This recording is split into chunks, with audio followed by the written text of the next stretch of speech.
No ano de 1788, sob o sol implacável da zona da mata de Pernambuco, o ar pesado do engenho Santa Cruz parecia prenunciar a tragédia que estava por vir. O cheiro adocicado e doentio da garapa fermentando misturava-se ao odor de terra úmida e ao suor de centenas de corpos exaustos, criando uma atmosfera densa, quase palpável. Foi nesse cenário de opressão silenciosa que o estilhaçar de um simples jarro de cerâmica soou como um trovão, quebrando a monotonia brutal do trabalho e selando o destino de um homem. Continue assistindo para testemunhar como o fogo da injustiça forja um herói, e aproveite para se inscrever e não perder outras histórias como esta. O engenho era um mundo em si, um microcosmo de poder e desespero regido pelo ciclo da cana-de-açúcar e pelo estalar do chicote. O som dominante era o da moenda, um gemido constante e metálico que devorava a cana e, metaforicamente, as vidas dos homens e mulheres que a alimentavam. As senzalas abafadas e escuras contrastavam violentamente com a brancura imponente da Casa Grande, um palácio erguido sobre a dor invisível. O clima político era simples e absoluto, a vontade do coronel Inácio Bastos era a única lei, uma verdade incontestável gravada a ferro e fogo na pele de seus escravizados. No coração pulsante deste inferno, junto à forja que nunca se apagava, trabalhava Damião. Um homem de 40 anos, cujos ombros largos e mãos calejadas contavam a história de uma vida de trabalho forçado. Sua habilidade como ferreiro lhe conferia uma posição de relativa importância. Ele era o mestre do metal que consertava as correntes que prendiam seus irmãos e as ferramentas que os esgotavam. Mas sua verdadeira motivação, a única luz em sua existência sombria, era sua filha Ayana, uma menina de 12 anos cujo sorriso era a única coisa que o poder do Senhor não conseguia tocar. Proteger Ayana era seu único propósito. Do alto da varanda da Casa Grande, o coronel Inácio Bastos observava seu domínio com um olhar que misturava tédio e posse. Vestido em linho branco impecável, ele se via como um patriarca divino, um executor da ordem natural das coisas. Sua crueldade não era impulsionada pelo prazer sádico, mas por uma arrogância patológica, a crença inabalável de que os corpos negros que se moviam em suas terras eram meras extensões de sua vontade, peças em sua engrenagem de riqueza. Qualquer desvio, por menor que fosse, era uma heresia que precisava ser purgada com dor exemplar. Ao redor da cena do jarro quebrado, os outros personagens deste drama silencioso ocupavam seus lugares. Zola, a anciã curandeira, observava de longe, seus olhos profundos lendo os sinais de uma tempestade que se formava no coração de Damião. Perto dali, o jovem Bento, cujo corpo vibrava de um ódio impulsivo, cerrava os punhos, sentindo a impotência queimar em seu peito. E ao lado do coronel, de pé como uma estátua de lealdade forçada, estava Silas, o feitor, um homem branco e pobre, cujo rosto era uma máscara de indiferença, mas cujos olhos não conseguiam esconder o horror que sentia. A promessa de uma narrativa de vingança foi selada naquele instante. A esposa do coronel, gritou com a voz esganiçada ao ver os cacos de seu precioso jarro no chão, e a pequena Ayana tremia, incapaz de explicar o acidente. O coronel Inácio Bastos desceu as escadas lentamente, seu silêncio mais aterrorizante que qualquer grito. Ele não precisou de interrogatório, apenas apontou para a menina e proferiu a sentença para que todos ouvissem, uma ordem para que a punição fosse um espetáculo, uma lição para todos que ousassem ser descuidados com o que lhe pertencia. Damião, paralisado perto da forja, sentiu o mundo desabar. Os dias que se seguiram foram um borrão de febre e agonia. O açoitamento público deixou marcas profundas na pele frágil de Ayana. Mas foi a infecção que devorou sua vida por dentro. Damião a segurou em seus braços, impotente, enquanto a vida se esvaía de seus olhos, até que o último suspiro dela se perdeu no silêncio da senzala. Naquele momento, o ferreiro que existia para proteger sua filha morreu com ela. Ao depositar o corpo sem vida da menina no chão de terra batida, algo se quebrou e se refez dentro dele. Naquela noite, o som do martelo na bigorna mudou. Não era mais o ritmo do trabalho, mas a cadência fria e metódica de uma guerra que acabara de ser declarada. Antes do engenho Santa Cruz, havia uma vida que a memória de Damião se esforçava para reter em fragmentos. como cacos de um espelho quebrado. Ele se lembrava do cheiro de terra vermelha após a chuva, do som de tambores que contavam histórias, e de um céu tão vasto que parecia conter todos os ancestrais.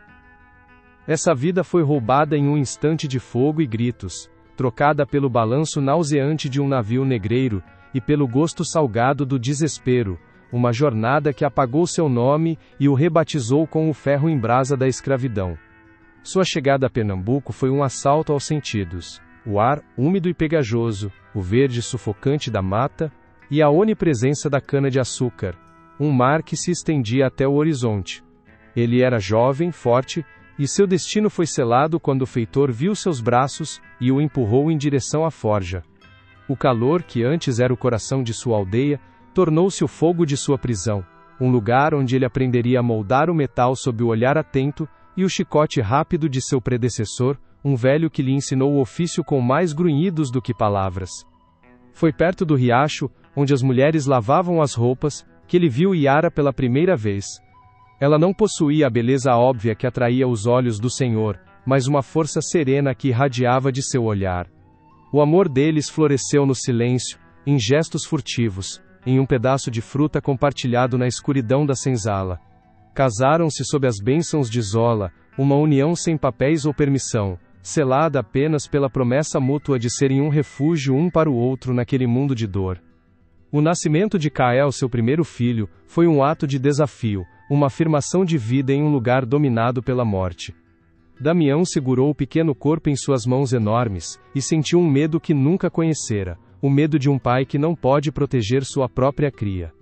Ele prometeu a si mesmo que faria o impossível para dar àquele menino uma vida que valesse a pena, mesmo que cada dia fosse uma batalha perdida contra um sistema que o via apenas como propriedade. Alguns anos depois, veio a Iana, uma luz inesperada que parecia carregar a doçura que faltava em suas vidas. Enquanto Cael herdara a fúria silenciosa do pai, a Iana tinha o espírito gentil da mãe. Ela encontrava beleza em pequenas coisas, uma flor que nascia teimosamente perto da senzala, o vôo de um pássaro. Para Damião, ela era a prova de que a brutalidade do engenho não poderia esmagar tudo que era bom e puro no mundo. Iara era a guardiã das memórias. À noite, na penumbra, ela sussurrava para os filhos histórias da África, contos de reis e rainhas, de animais falantes, e de uma liberdade que soava como um sonho distante. Damião ouvia, seu coração apertado, forjando em sua mente, uma imagem daquela terra que ele mal conseguia lembrar, mas que ele queria que seus filhos conhecessem através da voz de sua mãe, a voz que os conectava a quem eles realmente eram. Sacrifícios de Damião eram invisíveis para o mundo.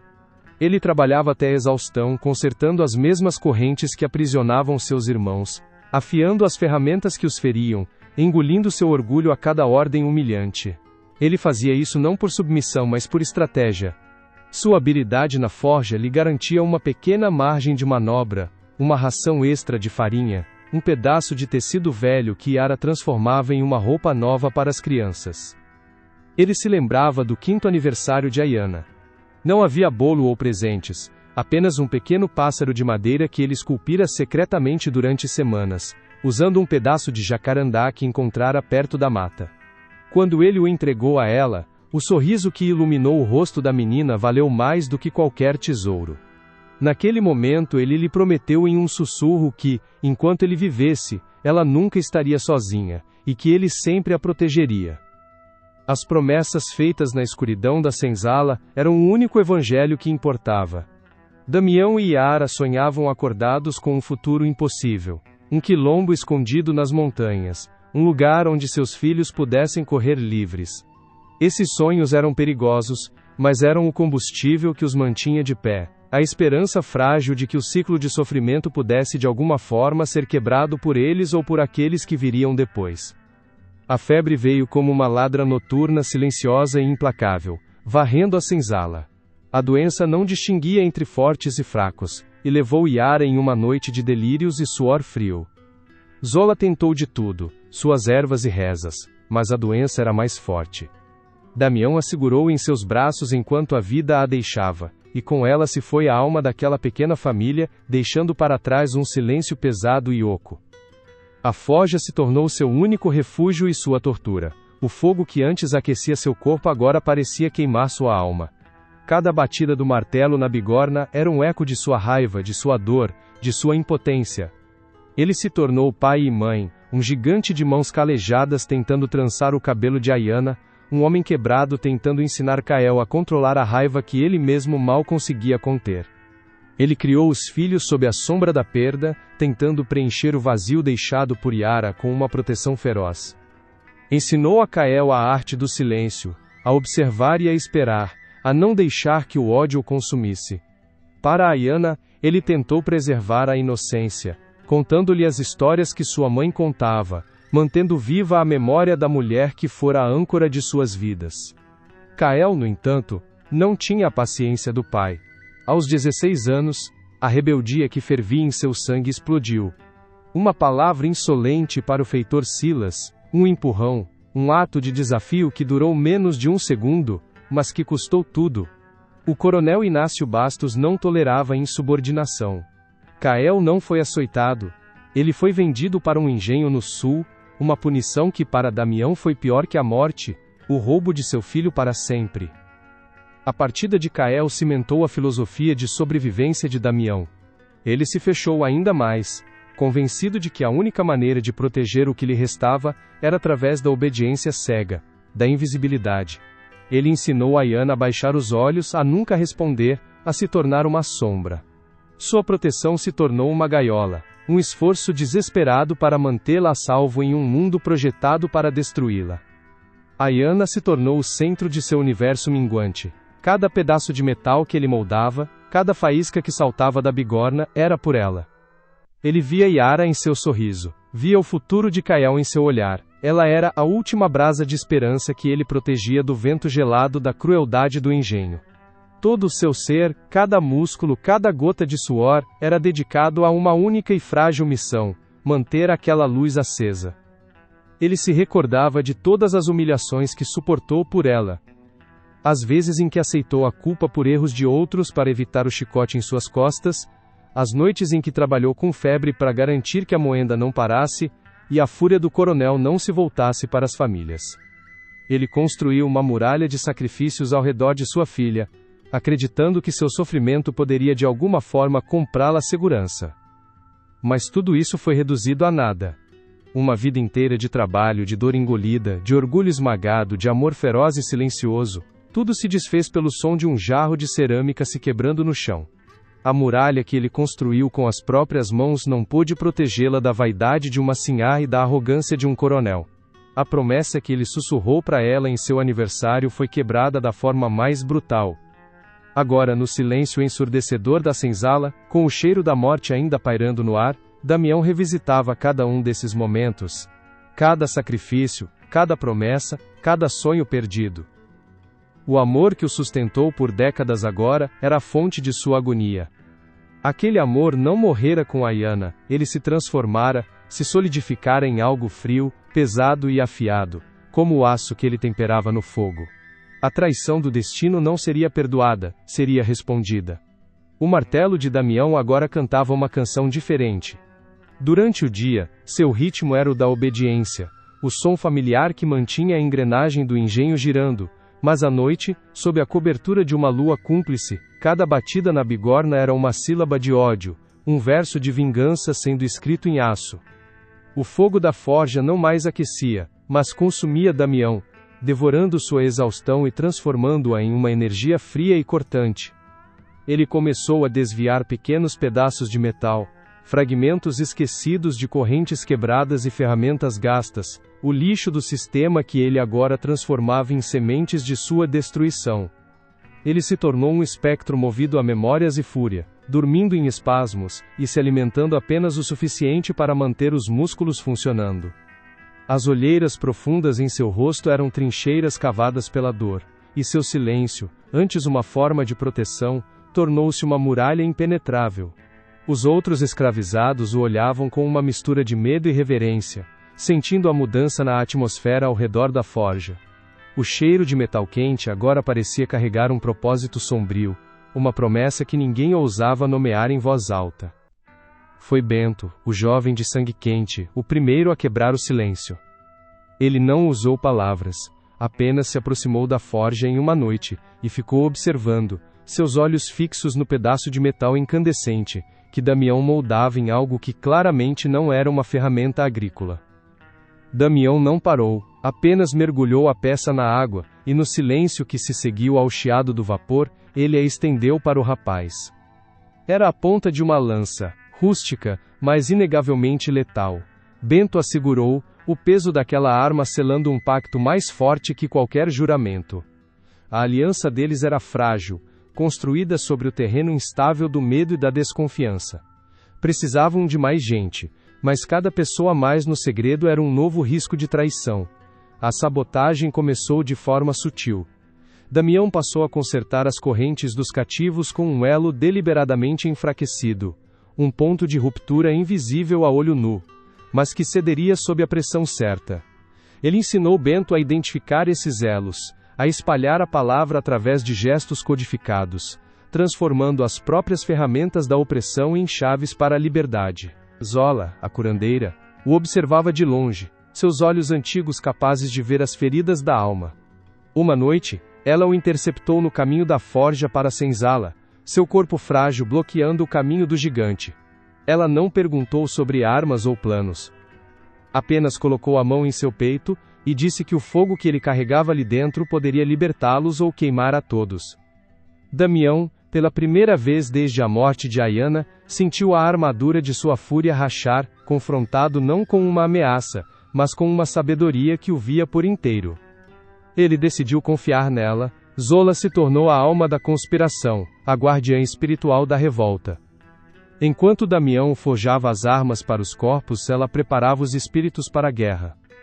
Reunia os escolhidos em segredo, não para planejar táticas, mas para reavivar as memórias da África, para lembrar-lhes que eram descendentes de reis e guerreiros, não apenas propriedade.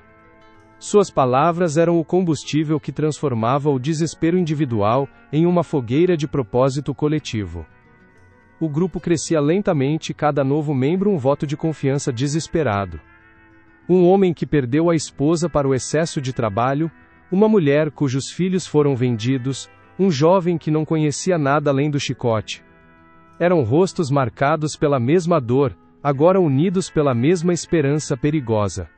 As armas eram escondidas sob o assoalho da cabana de Zola, um arsenal sagrado crescendo sob o altar de suas rezas e ervas. A tensão aumentava a cada dia. Silas, o feitor, começou a notar as anomalias. O consumo de carvão na forja era maior, os olhares trocados entre os escravizados eram mais longos, a obediência tinha um tom diferente, mais afiado, mais quebradiço. Ele não tinha provas, apenas uma intuição que o deixava inquieto.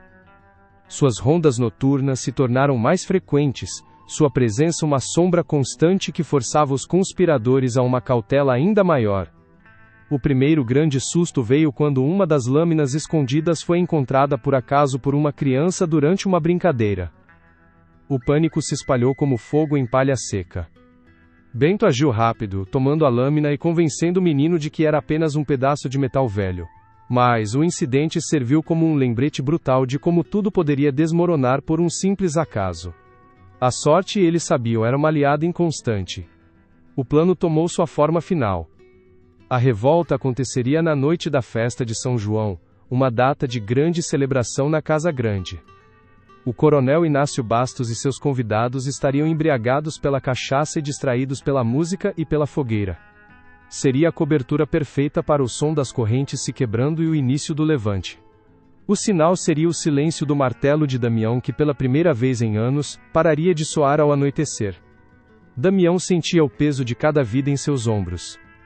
Em seus sonhos ele via não apenas o rosto de Ayana, mas os rostos de todos os filhos e filhas que poderiam morrer por causa de sua decisão. Ele era um ferreiro, não um general. Seu ofício era dar forma ao metal, não ao destino de seu povo. A dúvida era um veneno que ele combatia a cada martelada, a cada olhar de esperança que recebia de seus companheiros. Havia um homem, porém, que observava tudo com olhos calculistas. Caim, um escravizado que gozava de pequenos privilégios por servir como informante para o feitor. Ele via os encontros secretos, sentia eletricidade no ar, e não via uma chance de liberdade, mas uma oportunidade de barganhar por sua própria pele. A lealdade de Caim não era a seus irmãos de corrente, mas a quem quer que pudesse lhe oferecer uma vida melhor. Em um final de tarde, enquanto o sol tingia o canavial de laranja e sangue, Caim procurou Silas. Com a voz baixa e subserviente ele falou de um mal-estar, de sussurros na senzala, de um plano que estava sendo tecido na escuridão, sob a liderança do ferreiro. Se você sente o ar pesado com a iminência da traição, continue conosco para ver como a esperança luta para sobreviver nas sombras. Silas ouviu sem mover um músculo do rosto. A informação de Caim confirmava suas suspeitas, mas o colocava em um dilema terrível. Denunciar o plano ao coronel resultaria em um massacre exemplar, uma carnificina que sua consciência, já desgastada, talvez não suportasse. Mas ignorar o aviso significava ser cúmplice de uma revolta que poderia custar sua própria vida. Sua indecisão se tornou uma nova e imprevisível ameaça para Damião. Em vez de alertar o coronel, Silas decidiu agir por conta própria. Aumentou a vigilância ao redor da forja e da senzala, colocou guardas extras em pontos estratégicos e começou a interrogar aleatoriamente alguns escravizados, esperando extrair mais informações. Sua tentativa de controlar a situação apenas acelerou o cronograma dos revoltosos. Eles sabiam que a janela de oportunidade estava se fechando. Os dias que antecederam a noite de São João foram de uma tensão quase física. Cada nascer do sol era uma bênção e uma maldição. O ar parecia denso, pesado com segredos e com o cheiro de uma tempestade iminente. Damião e seus seguidores se moviam como autômatos durante o dia, guardando toda a sua vida para a escuridão, para os preparativos finais. Na véspera, as armas foram distribuídas.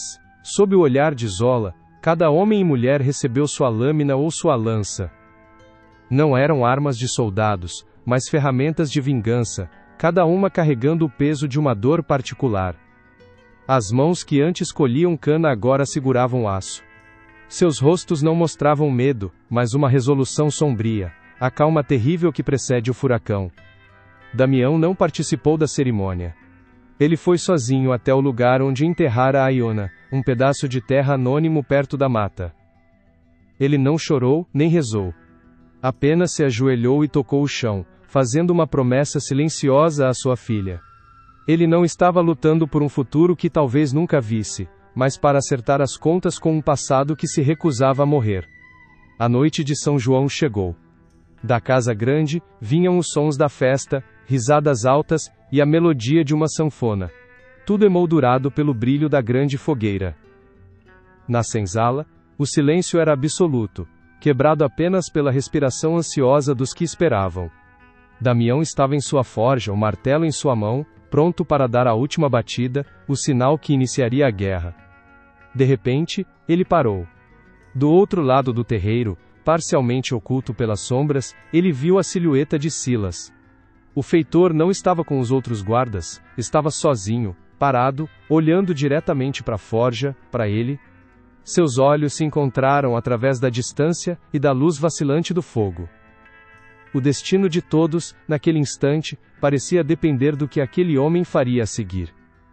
O silêncio na forja era uma anomalia, um vácuo sonoro que se espalhou pelo engenho como uma onda de choque.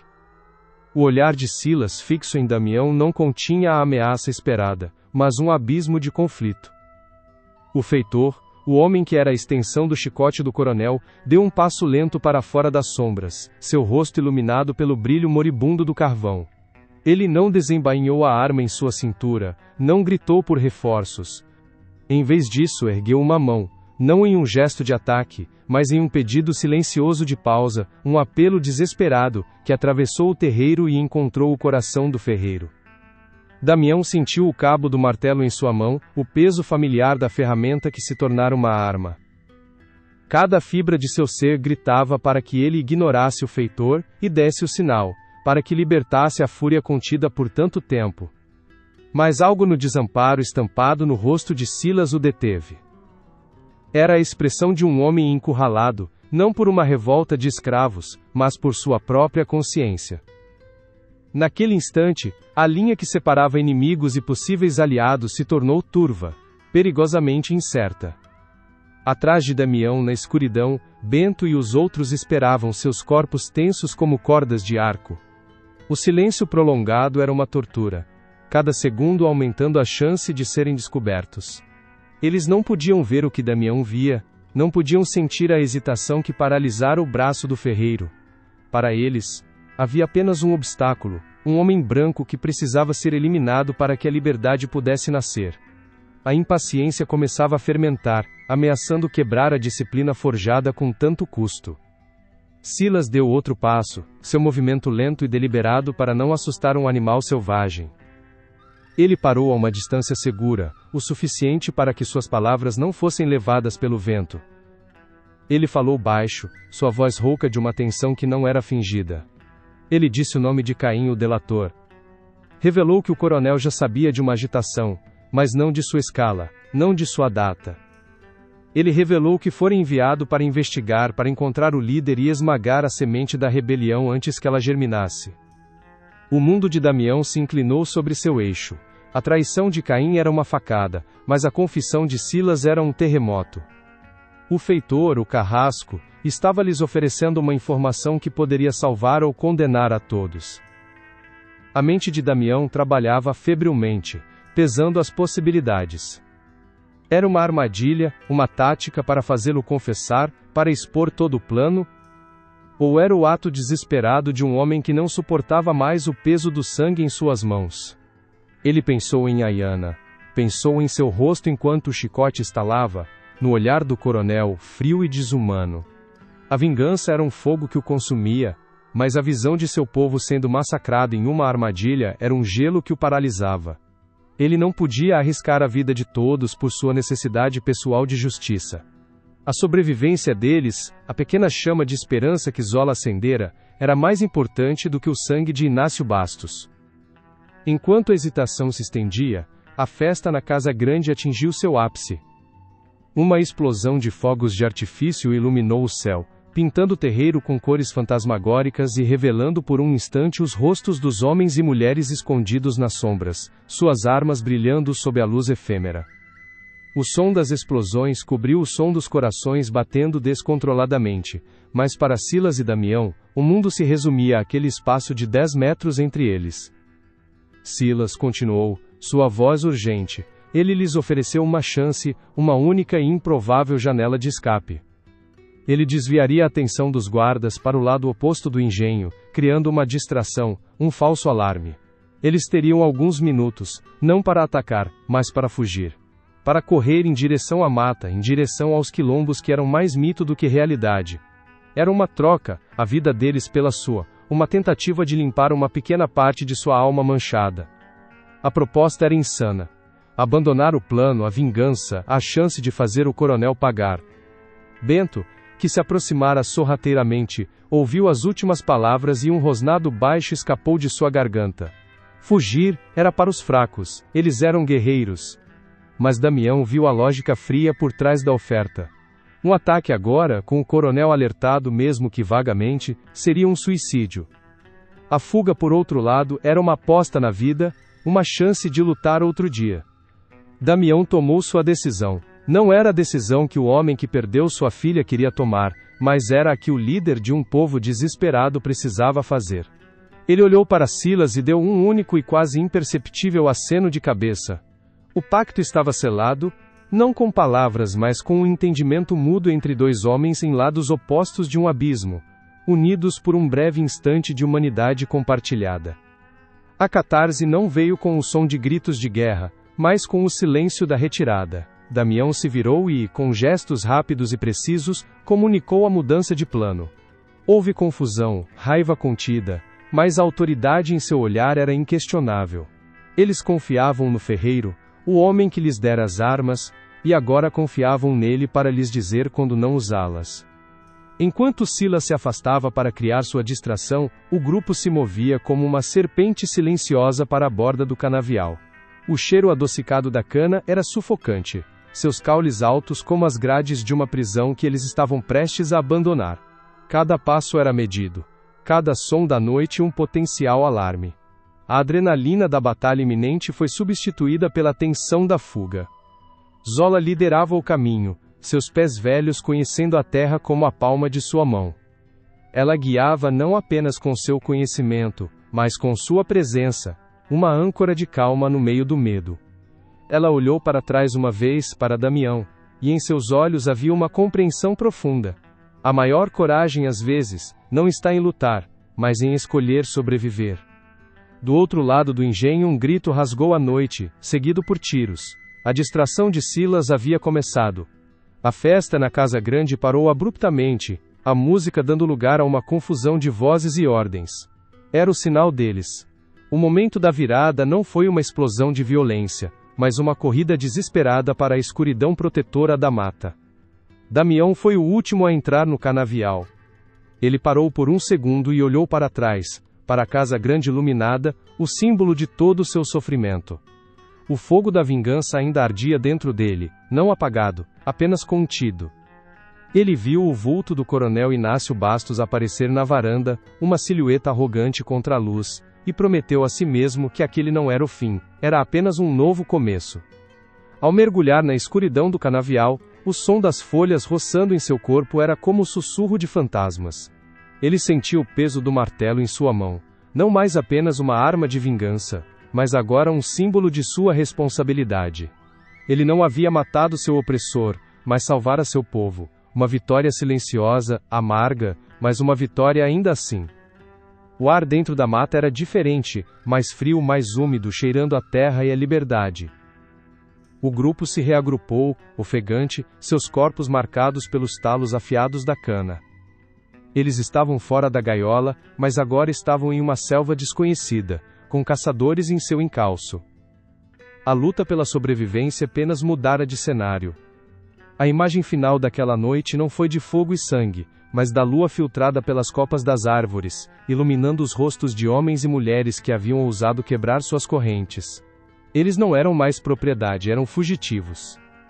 E no coração de Damião a dor pela perda de Ayana agora compartilhava espaço com o peso de liderar aquelas almas para um futuro incerto, um caminho forjado não no fogo da revolta mas na coragem da fuga.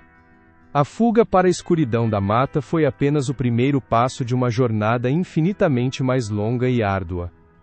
Os primeiros dias foram um teste brutal de sobrevivência, uma luta constante contra a fome, o medo dos capitães do mato e as feras da noite. Damião sentia o peso de cada vida que o seguia, seus rostos exaustos refletindo a mesma esperança frágil que o mantinha de pé.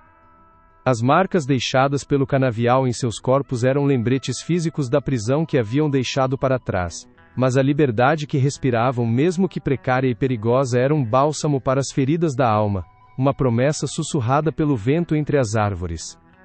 Sob a orientação de Zola, que lia a linguagem das estrelas e das plantas, eles caminharam por semanas, movendo-se como fantasmas para o coração da serra.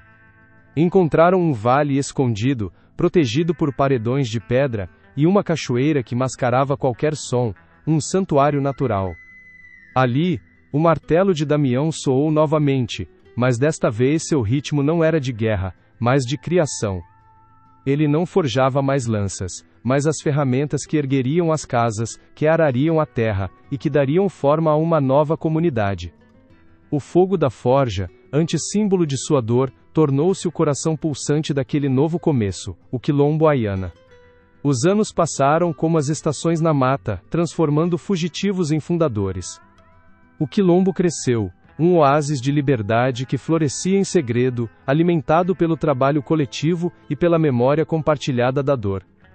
Vez ou outra, viajantes ou novos fugitivos traziam notícias do mundo exterior, contos sobre o lento declínio do engenho Santa Cruz, assombrado pela perda de sua força de trabalho mais vital e pela paranoia de seu senhor.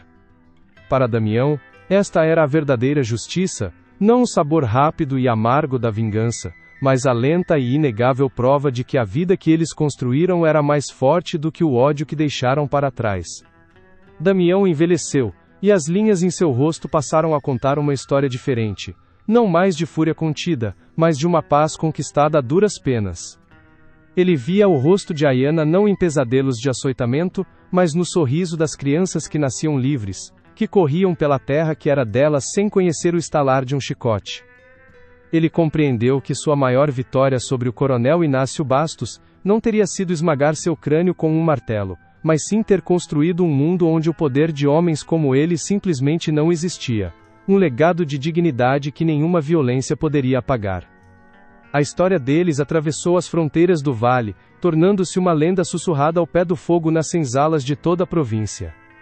A história do Ferreiro das Correntes, o homem que usou o fogo do opressor para forjar não apenas armas mas um caminho para a liberdade, tornou-se um mito poderoso. O nome do Quilombo Ayana era um código de esperança, um mapa para um sonho que muitos acreditavam ser impossível. O sacrifício de uma menina e a fúria de seu pai haviam se transformado em uma semente que germinava nos corações de milhares. O legado daquela fuga silenciosa ecoou através do tempo, muito depois que os engenhos viraram ruínas e os nomes dos coronéis foram esquecidos pela poeira da história. O Quilombo Ayana sobreviveu, adaptou-se, e hoje permanece como uma comunidade reconhecida, um monumento vivo à resiliência e à coragem de seus fundadores. Seus descendentes contam a história não como um conto de fadas, mas como a certidão de nascimento de sua liberdade, a prova de que a dignidade humana, uma vez acesa, é um fogo que jamais se apaga. Ao final de seus dias, Damião costumava se sentar na entrada do vale, observando o sol se pôr sobre as montanhas que os protegeram. Em suas mãos calejadas, ele segurava um pequeno pássaro de madeira, a única coisa que trouxera consigo do engenho. Não era um símbolo de perda, mas de uma promessa cumprida. Ele não apenas protegeu a memória de sua filha, ele a transformou em um lar para os desamparados. A história deles nos ensina que a verdadeira justiça é construída, não destruída, e que a memória é a arma mais poderosa contra o esquecimento. Se esta jornada tocou você, comente abaixo como a coragem pode mudar o mundo, inscreva-se e compartilhe para que a chama dessas histórias nunca se apague.